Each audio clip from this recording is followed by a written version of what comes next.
अस्सलामुअलैकुम स्टूडेंट्स, मैं हूं आपका टीचर उस्मान रियाज। उम्मीद है आप सब खैरियत से होंगे। आज हम मैथमेटिक्स क्लास 9th का चैप्टर नंबर 1 एक्सरसाइज 1.4 स्टार्ट करने लगे हैं। एक्सरसाइज 1.4 में पहला क्वेश्चन है, कहता है which of the following products of matrices is conformable for multiplication. क्या आपने चेक करके बताना है कि जो आपको प्रोडक्ट दिए गए हैं उनमें से कौन से मैट्रिक्स कन्फर्मेबल है।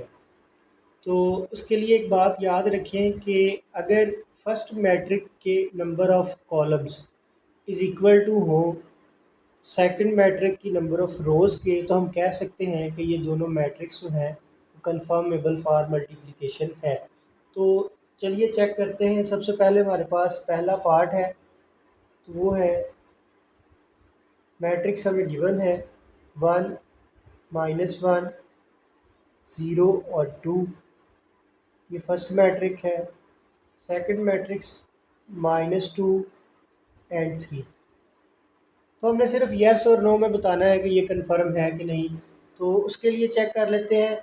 इस मैट्रिक्स में अगर गौर करें तो एक और एक दो कॉलम है, और मैं लिख लेता हूँ यहाँ पे सी इज इक्वल टू 2, यानी दो कॉलम है।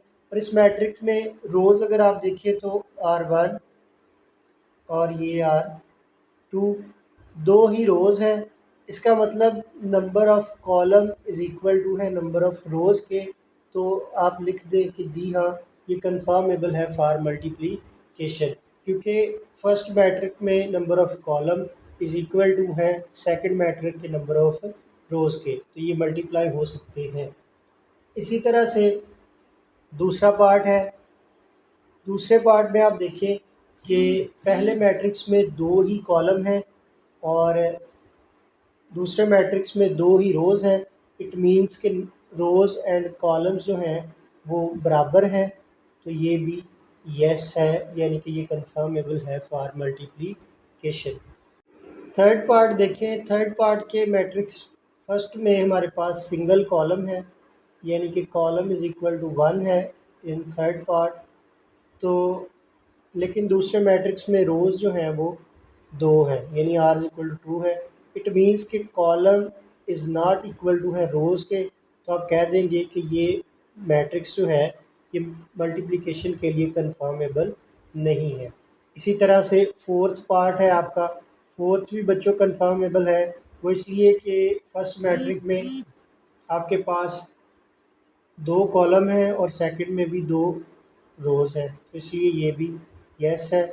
लास्ट वन पे जो आपका फिफ्थ मैट्रिक्स है, ये भी कंफर्मेबल है, क्योंकि इसमें तीन कॉलम हैं और तीन ही रोज़ हैं, तो ये भी कंफर्मेबल फॉर मल्टीप्लिकेशन है।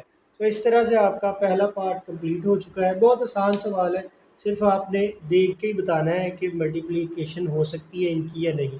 तो उसके लिए ये बात याद रखें कि number of columns in M1 का मतलब मैट्रिक 1 में जितने कॉलम्स हैं मैट्रिक 2 में उतनी ही रोज़ होनी चाहिए, फिर वो मल्टीप्लाई हो सकते हैं। तो इस बात को याद रख के आप ये सारे क्वेश्चन सॉल्व कर सकते हो। अच्छा जी, क्वेश्चन नंबर 2 है। क्वेश्चन नंबर 2 में कहता है if A and B matrix आपको दो गिवन है, A is equal to this one and B is equal to this one. Find आपने करना है ए बी, यानी प्रोडक्ट फाइंड करना है, दोनों को मल्टीप्लाई करवाना है। करवा के देखते हैं। सॉल्यूशन लिखेंगे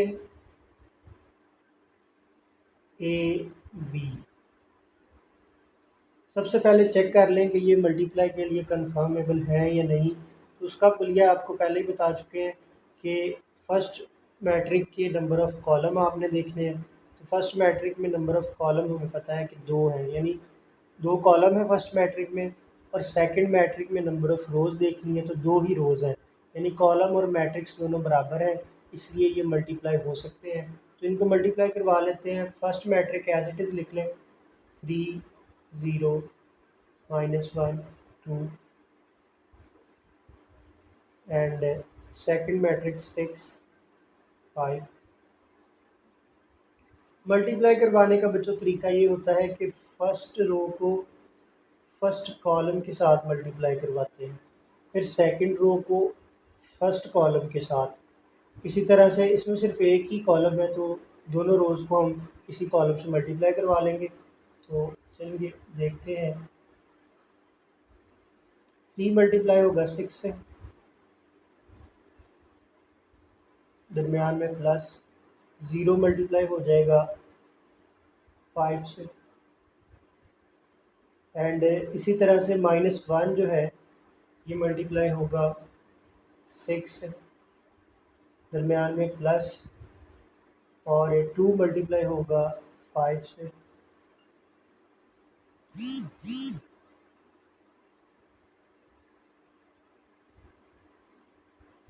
3 6 बार 18 होता है, प्लस 0 जब किसी भी नंबर से मल्टीप्लाई होगा तो 0 हो जाएगा। 6 1 ज़ा 6 -6 हो जाएगा, प्लस 5 2 बार 10,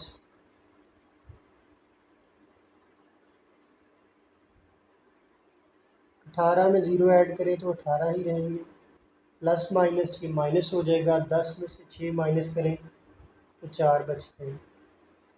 तो ये आपका आंसर आ गया पहले का। इसी तरह से आपने बाकी क्वेश्चंस का भी प्रोडक्ट ले लेना है, बहुत आसान है।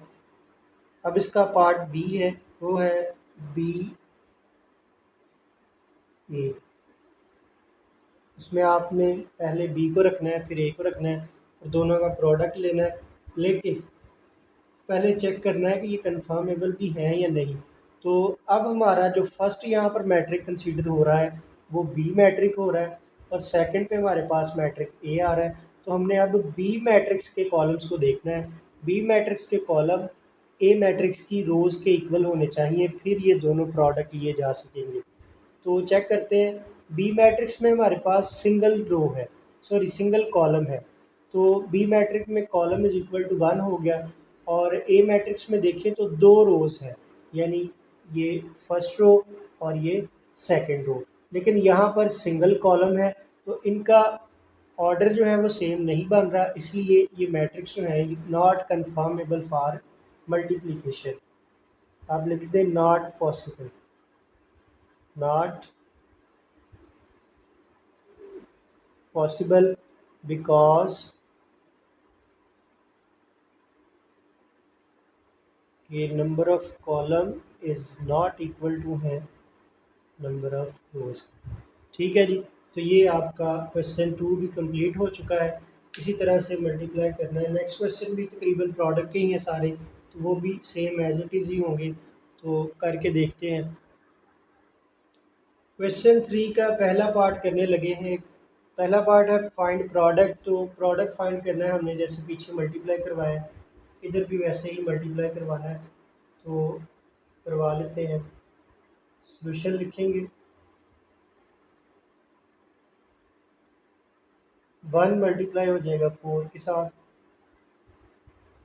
पहले 4 लिख लें या 1 लिख लें की बात है, मल्टीप्लाई दरम्यान में प्लस, 2 मल्टीप्लाई हो जाएगा 0 के साथ। ठीक है जी। तो 4 1 ज़ार 4 होता है, प्लस 0,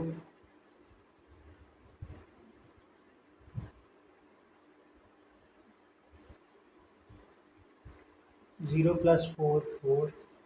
ये हमारा आंसर आ गया 4। इसी तरह से सेकंड पार्ट, उसमें भी प्रोडक्ट फाइंड करना है। तो सेकंड पार्ट है 1 2 एंड 5 और -4, इन दोनों को मल्टीप्लाई करवाना है। मल्टीप्लाई करवा लेते हैं। 1 मल्टीप्लाई हो जाएगा 5 से, प्लस 2 मल्टीप्लाई हो जाएगा -4 से, इज इक्वल टू 5 1 ज़ार 5 होता है, प्लस 4 2 ज़ार 8 और साथ माइनस, माइनस का 8 आ जाएगा।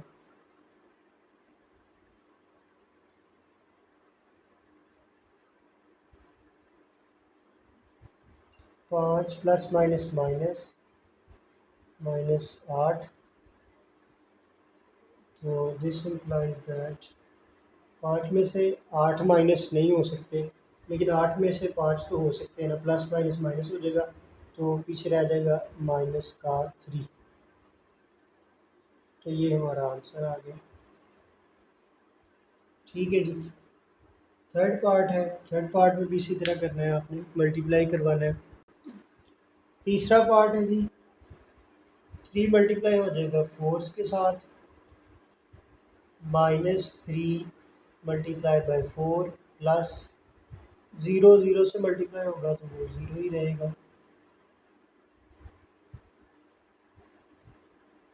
4 3 बार 12, -12 आपका आंसर आ जाएगा, क्योंकि 0 तो 0 ही रहना है। ठीक है जी। फोर पार्ट में आपके पास है 6 -0 मल्टीप्लाई बाय 4 एंड 0, तो मल्टीप्लाई करवाएं। 6 4 के साथ मल्टीप्लाई होगा, मल्टीप्लाई बाय 4 प्लस 0 0 के साथ ही मल्टीप्लाई होगा, -0 मल्टीप्लाई 0, ये 0 ही रहना है। 6 4 बार 24 होता है, तो 24 आपका आंसर आ गया। Fifth part,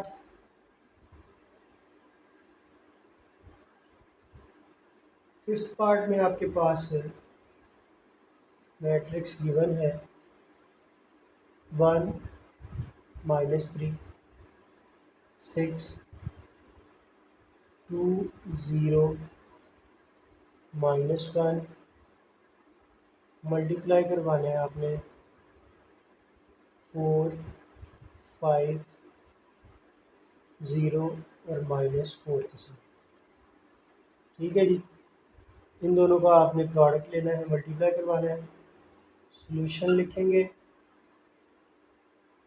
is equal to,